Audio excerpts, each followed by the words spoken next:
Hi guys! Welcome back to my channel, and for today's video, andito tayo sa SM South Mall, and yun, mag-a-apply ulit tayo ng Japanese visa. So second time ko na pala to guys mag-a-apply, pero yung first time kasi na nag-apply ako, hindi ako nakapag-vlog. Sana hindi pa cut off kasi around 7 PM na. 19 October 2023.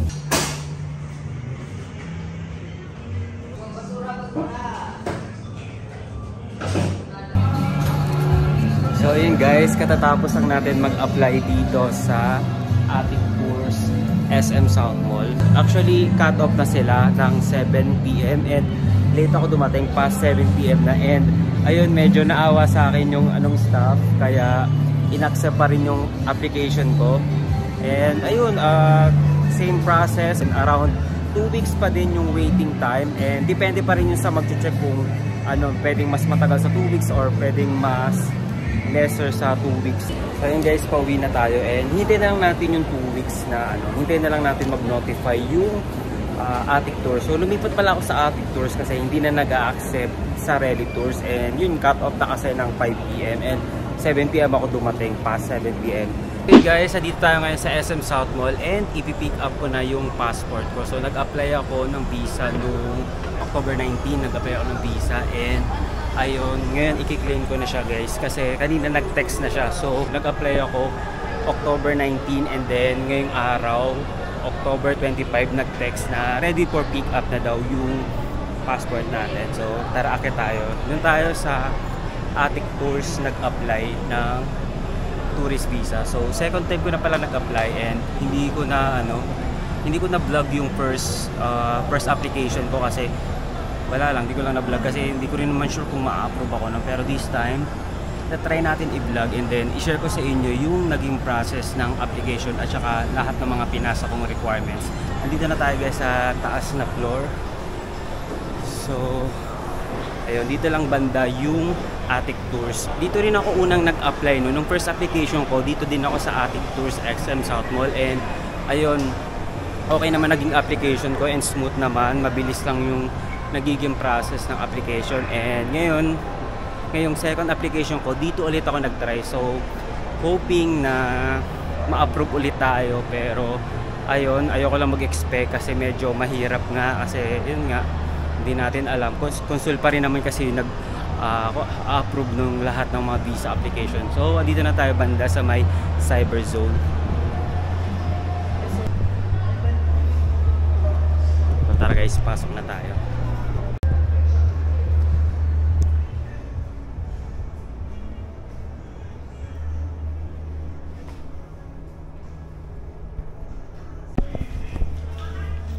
Ito kayong receipts.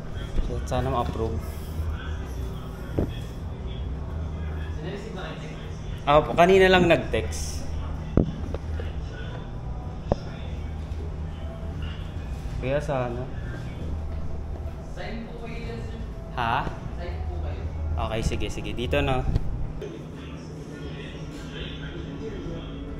Ayun, sir. Bali sa mga sir, nabigyan po kayo single entry for 15 days. Okay. Hindi po na-approve yung multiple. Okay. Before po mag-January 24 po, dapat nagamit nyo na yung visa nyo, sir.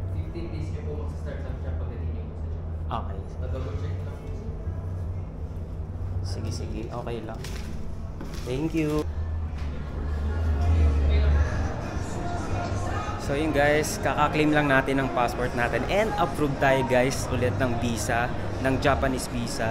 So dito ako nag-apply sa Attic Tours. So approve ulit tayo ng single entry. So actually yun, nag-try ako mag-apply ng multiple entry kasi second time ko na, pero yun, unfortunately hindi na-approve yung multiple entry natin kahit second time na tayo, kasi sa ibang mga nagpo-post sa group ng Japan visa is na-approve daw sila ng multiple during second application na. So tayo, hindi tayo nag-grant ng multiple, but still okay pa rin naman kasi na-approve yung single entry natin na Japanese visa. And ito guys, ka-acclaim ko lang niya. para medyo iba yung design ng visa ngayon kasi I think every season nag-a-update sila ng ng design ng visa kasi yung sticker ng visa na naka dito parang pang autumn season na, and yung last time na nag-apply ako ng mga around May parang medyo iba din, so I think depende rin to sa season yung application natin. And guys, so share ko pala sa inyo yung mga pinasa kong requirements, so hanap lang tayo ng maupuan. Dito tayo guys sa may food court dito sa SM South Mall, and ayun, dito ko na rin share yung mga pinasa ko na requirements. So eto guys, nilist ko siya sa notes ko. No, since second application ko na to, hindi na ako nagpasa ng PSA birth certificate since pag second application hindi na siya kailangan, so may record na sila nun. So eto guys yung mga pinasa ko. Of course yung passport with 6 months validity, yung passport picture na may white background. So kung gusto nyo magpa-picture ng ganito, meron naman sa Tronic, so doon ako nagpa-picture. Sabihin nyo lang ng pang Japanese visa na picture, and alam na nila yun, may mga format na sila. And of course white background siya dapat. So next is yung visa application form. So itong visa application form, kinuha ko to sa may website ng Japanese Embassy na website dito sa Philippines. Kung kukuha kayo ng mga form, doon kayo sa website nila kasi updated yung mga form nila doon. So minsan kasi di ba nagkakaroon ng mga updates yung mga form, so yun, mas magandang doon kayo kumuha. And yung next is yung bank cert. Nagpasa ako ng bank cert with ADB, pero kahit may ADB ako, nag-submit pa rin ako ng ITR or income tax return ng 2022. So ito yung last year, so nagpasa pa din ako nun. And yung Japanese itinerary for 5 days. So etong Japan itinerary, nag-create lang ako ng ng 5 days na itinerary, and then meron ding format ng Japan itinerary sa may website ng Japan Embassy. So doon ko lang din download, and doon ko lahat tinype.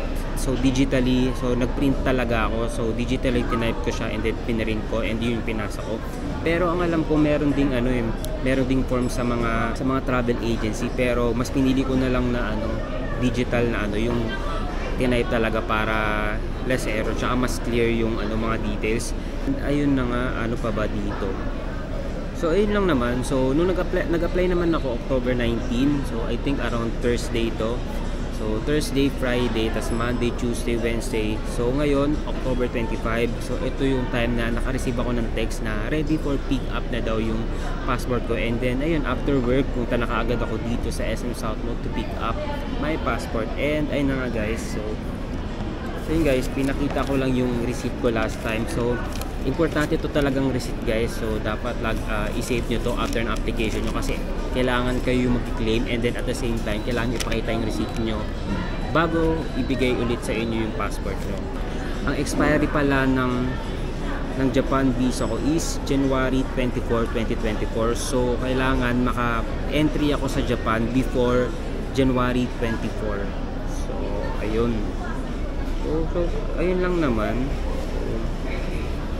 So yun guys, so kung gusto niyo mag-apply pala ng ng Japanese visa nyo, highly recommended ko yung Attic Tours. Kasi nung last time pala na nagpunta ako dito, October 19, medyo late na rin kasi ako napunta, parang past 7 na ng konti, and nag-cut off na pala sila nun. Pero ayun, palabas na sana ako ng agency nila, pero ayun, sabi nung staff doon na i-check niya na lang daw muna yung mga requirements ko, and nung nakita niyo yung complete, in-accept niya pa din. And ayun, so sobrang din nila, sobrang okay din naman talaga. So this time naman yun, na-approve pa rin naman tayo. So ayun guys, kung may question kayo about my visa application, comment down below and I'll try to answer them. So ayun lang guys, thank you guys for watching, bye.